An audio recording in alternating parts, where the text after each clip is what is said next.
狂风呼啸，树木歪斜，菲律宾最北端的巴丹岛开始刮起阵阵强风。山图尔台风为巴丹岛带来每小时最高215公里阵风，这使得民众就算在家也无法安心。 因为外头雨势超惊人，导致住家阳台开始积水。这次连巴丹岛省长都被山图尔威力吓到，形容自己像是有地震的错觉。Nako, napakalakas po ng Typhoon Julian. Kagabi pa po kami binabayo at para kaming nililindol sa lakas ng hangin. 山图尔来势汹汹，巴丹岛红十字会建筑也传来灾情。 外头下大雨，里头下小雨，工作人员头戴安全帽查看，才发现楼梯旁窗户被强风吹破，到处滴滴答答。菲律宾气象单位也用超级台风形容山图尔威力，巴丹岛单日降雨量非常惊人。 September 30 po yan. So over the past 24 hours at nakita po natin base sa datos, yung Basco Batanes ay nakapagtala po ng 727.8 millimeters of rainfall.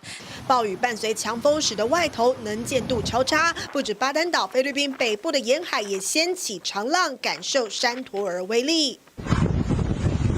建筑物在强风下发出嘎吱嘎吱声响，没想到下一秒。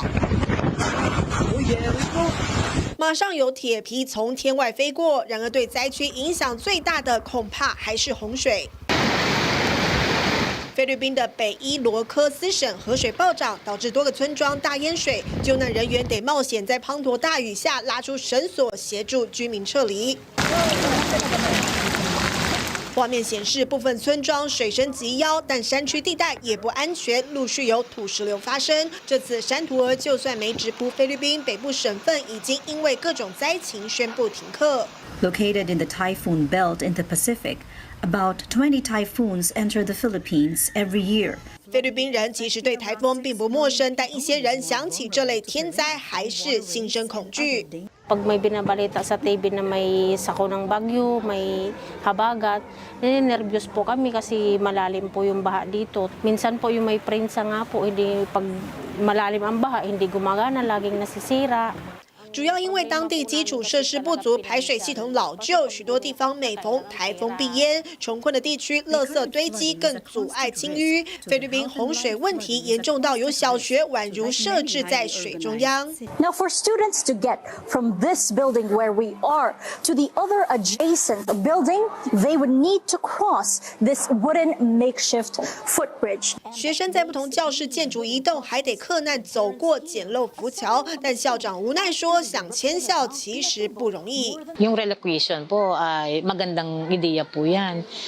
Pero saan po kami pupunta kung may relocate kami? 因为不止小学的位置，整个城镇都经常遭遇洪灾。菲律宾俨然成为气候变迁下受害最惨的国家之一。 Super typhoon. I mean, 240 kilometers per hour right now. It is a very large storm. And if you look at it by itself, you're thinking to yourself, oh boy, Hong Kong. But all the computer models and the Joint Typhoon Warning Center turn this hard to the right and make a direct impact here, not even where you'd expect it. But up here into Taiwan. 不过 CNN 分析，山图尔台风未来将转弯直扑台湾。从菲律宾小岛超过200公里阵风来看，民众真的要做好防台准备，不要掉以轻心。铁新闻综合。